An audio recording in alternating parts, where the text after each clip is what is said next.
Groupe Bacalan, créateur de valeurs immobilières, présente Sud Radio, les incontournables de l'immobilier. Thomas Binet. Bienvenue dans ce nouveau rendez-vous du lundi soir. Je suis accompagné de Stéphane Dalliet, président associé au sein du groupe Bacalan et qui est également notre expert sur toutes les questions immobilières. Bonjour Stéphane. Bonjour Thomas. Stéphane, on va parler tous les lundis d'immobilier et ce soir, on va commencer par un sujet super chaud, c'est l'immobilier neuf. On entend dire que l'immobilier neuf est en crise. Selon vous Stéphane, c'est un mythe ou une réalité ? Eh bien malheureusement Thomas, je pense que c'est une crise bien réelle. Et elle est d'une ampleur sans précédent. Elle touche tout l'écosystème de l'immobilier, du promoteur aux artisans, en passant bien sûr par les futurs acquéreurs. Alors on va parler chiffres. Est-ce que vous avez quelques chiffres pour nous afin qu'on mesure précisément cette crise ? Oui, on peut parler de 2024. Seulement 59 000 logements neufs ont été mis en vente. C'est une baisse de près de 50% par rapport à 2021. Côté permis de construire, c'est aussi la chute. Une baisse de près de 10% sur un an. Ce sont des indicateurs très préoccupants car ils annoncent des mois, voire des années difficiles. On parle aussi de plusieurs dizaines de milliers de logements en moins chaque année pour répondre aux besoins. Mais alors Stéphane, comment on a pu quand même en arriver là ? Selon vous, quels sont les facteurs qui expliquent cette crise ? Tout d'abord, c'est une crise multifactorielle. Oui. D'abord, la guerre en Ukraine a fortement perturbé les chaînes d'approvisionnement et a accéléré des hausses déjà amorcées. Les coûts de construction ont augmenté de plus de 10% sur les 2 dernières années. 2 raisons principales à cela. D'un côté, la crise énergétique qui a fait exploser les coûts de fabrication de certains matériaux comme le carrelage, comme le ciment, la brique. Et de l'autre, la flambée d'autres prix de matériaux comme le bois ou l'acier. Tous ces facteurs ont fait augmenter le prix des matériaux d'environ 30 à 40% depuis 2019, impactant évidemment une hausse des coûts de construction de plus de 10%. Et sans oublier Stéphane, qu'il faut quand même prendre en considération les taux d'intérêt. Eh oui, exactement. En 2 ans, les taux de crédit immobilier ont pris près de 3 points. Résultat, l'accès au crédit est plus difficile, la capacité d'emprunt des ménages diminue et beaucoup d'acquéreurs potentiels se retrouvent exclus du marché.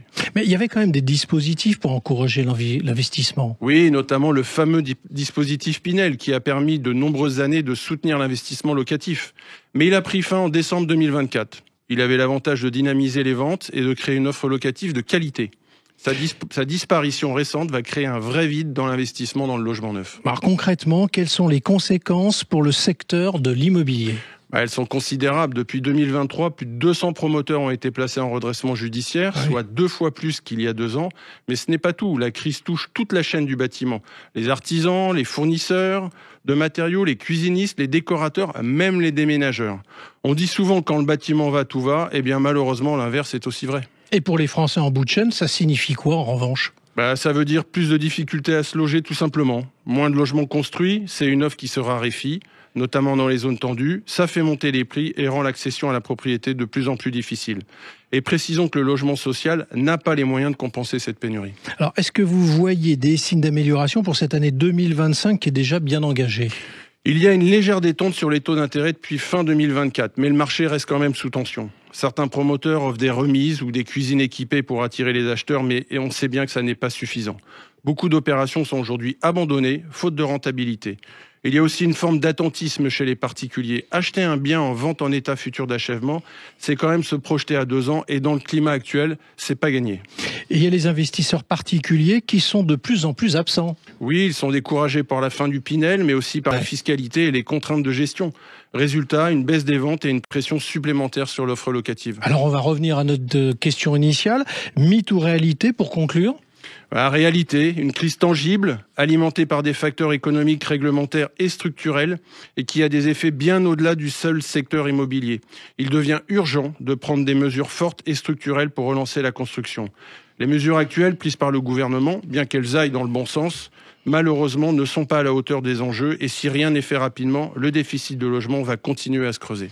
Merci Stéphane pour votre analyse et on vous retrouve lundi prochain pour un autre numéro d'Oser Investir, les incontournables de l'immobilier. Et pour ce qui me concerne, je vous retrouve tous les soirs de la semaine vers 18h50 et évidemment le dimanche matin dès 9h30 dans la matinale week-end.